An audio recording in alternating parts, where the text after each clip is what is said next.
Good evening, everyone. For those of you who don't know me, I'm Natasha Roseword. I am a quantum healer, inspirer of intuitive intelligence, and author. And tonight we're going to talk about good grief, 5 great reasons why grieving is good for you.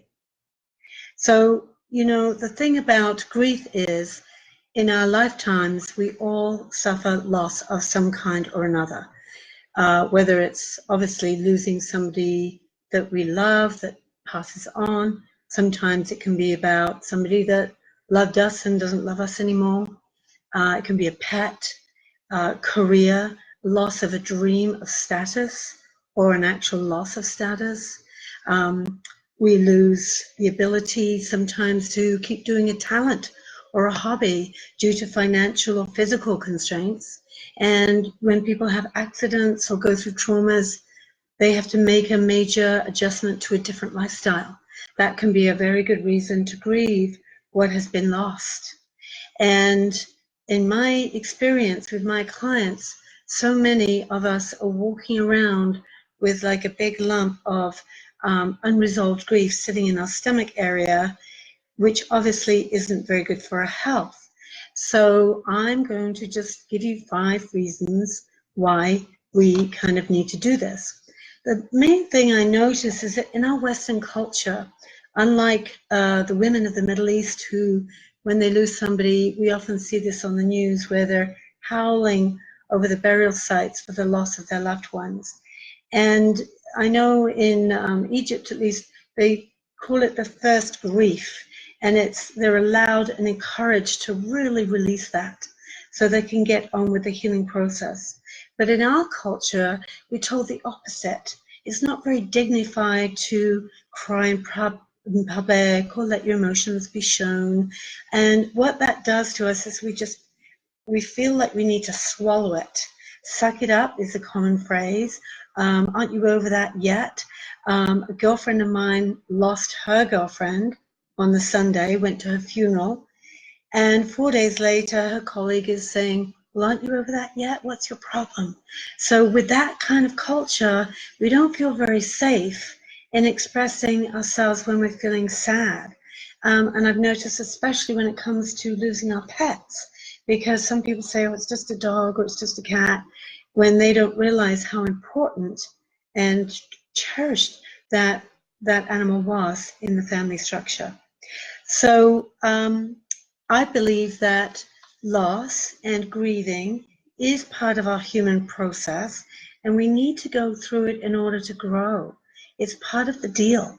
So if we're not grieving and we're stuffing it down, we're not moving forward. And that's why so many of my clients, I believe, come and say, Natasha, I'm feeling stuck. And the first thing I'm going to look at is does this person have unresolved grief? So the first good reason for grieving is a pain that is shared is a pain that is halved. And I'm sure you've had this experience where you've shared something that wasn't so good and it's like felt so good or so much better to have unloaded and shared or dumped on a friend, so you're not feeling the full weight of that, and to get feedback on that. So it's difficult sometimes to find the right person who will understand your grief, will validate your pain, and really empathize. But if you can find that person, whether it's a friend, a counselor, psychic, a spiritual healer, if you can go to that person and just say, listen, I need you just to listen to me, I need to unload, you don't need to say anything, you just need to be there for me. And if we can find that person, stick with them and do that, because you'll feel this tremendous release. When we don't do that, we often kind of feel separate or isolated from other people. And that's kind of not a good place to be, especially in your grief, because that means your depression and your isolation might go on for much longer than it needs to go on for. So if you can find that person, bond with that person, share your story, you're going to feel reconnected to yourself again.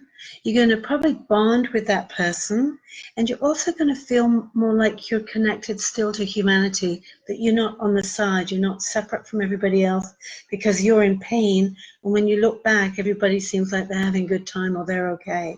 That's a very lonely feeling, especially when you're grieving. Know that a lot of people are carrying around stuff, and like you, they're putting on the brave face. Number two, great reason to grieve is when you grieve properly, and what grief is, it's a process of allowing yourself to go through feeling the gamut of emotions. So anger, rage, denial, sometimes guilt, sometimes remorse, loss. All these things are going to be passing through you. And if you process them healthily, and like I say, share with somebody, you're going to get through this faster, and you're going to release it out of your body. So I'm just noticing that Pauline Dow joined. Hi, Pauline, all the way from Halifax. I hope you're safe out there. And hi, Marie Martin. I want to give a shout out for Marie because she's always doing amazing work as well. So thanks for joining and listening. So like I say, number two is when you allow yourself to grieve, you're going to really do a lot for your health. Grieving is like a big cloud that kind of settles in and it comes down over you. It's a stress, it's a form of stress. And we want to be very nurturing while we go through it. All those feelings are very natural, but when over time, you don't process it or allow those feelings to process, you build up toxins in your body, and those toxins can make you vulnerable if in the long term you don't grieve properly. Those toxins can make you vulnerable to a compromised immune system, and then disease and heart failure and blah, blah, blah, blah. But we're not going to go there because we're going to grieve, aren't we? And we're going to grieve healthily.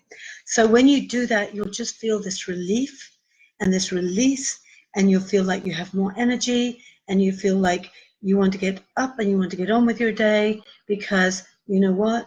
You're a human being, and you're just in a process of going through a very natural thing that happens to everyone in their lifetime at some point.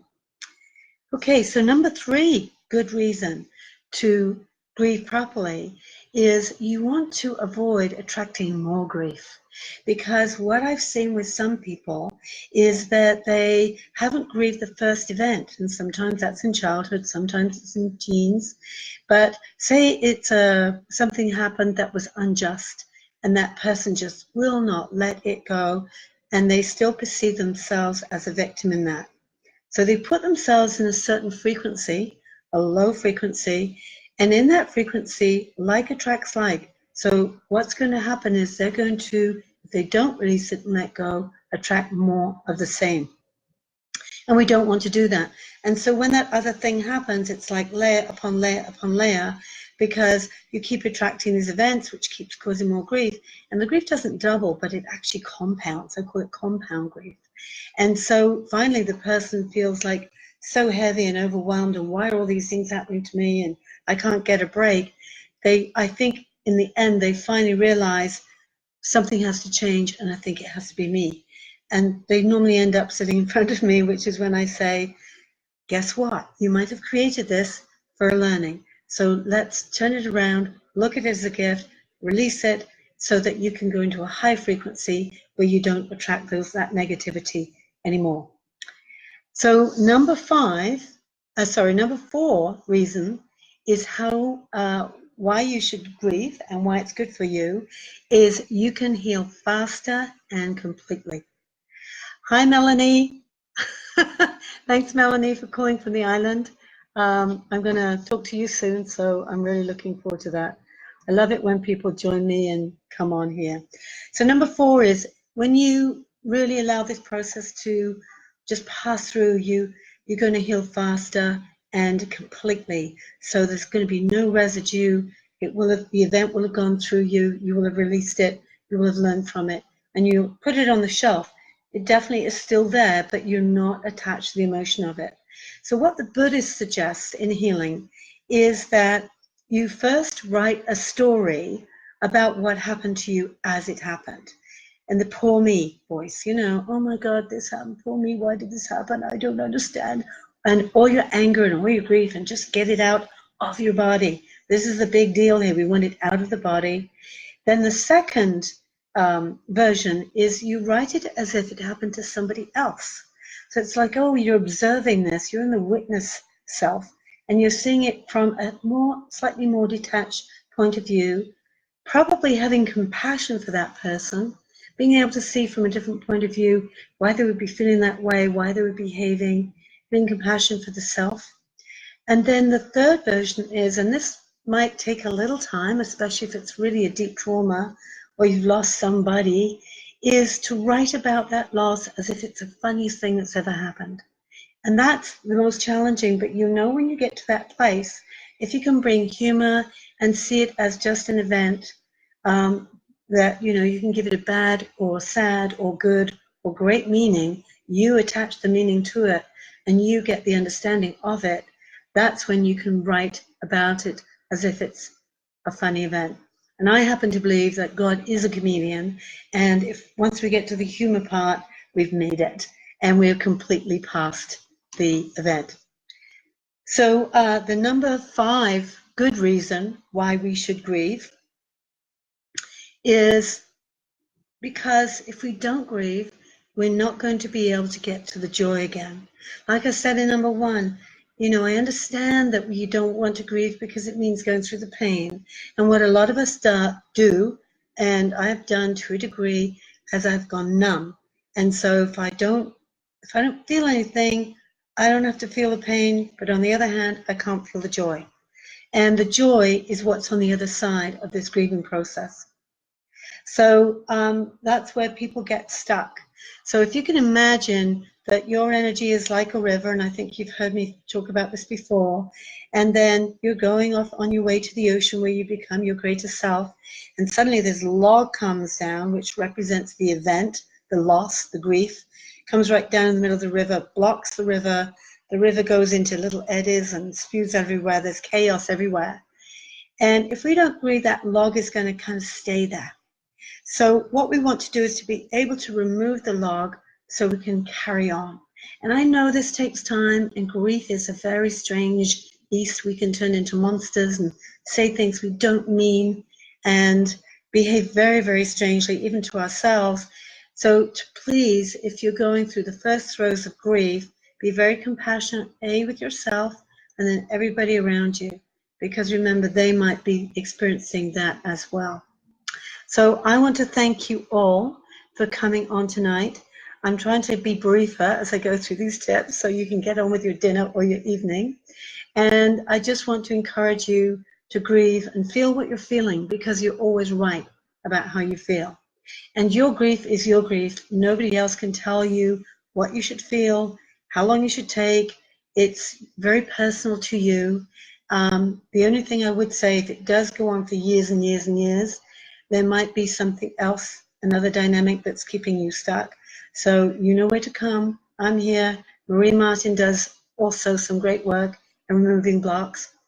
Come to Natasha at natasharosewood.com or my website, natasharosewood.com. Next week, I won't be able to be live with you because I'm going on a short trip to San Francisco to see girlfriends. So I'm going to send you some little tips. It won't be live, but there'll be something there. Don't know what yet. And in the meantime, I just want you to really love yourself, be compassionate, cherish yourself, know that you're an amazing human being, goddesses, gods and goddesses in the process of becoming, and I will see you on the bright side. Bye-bye.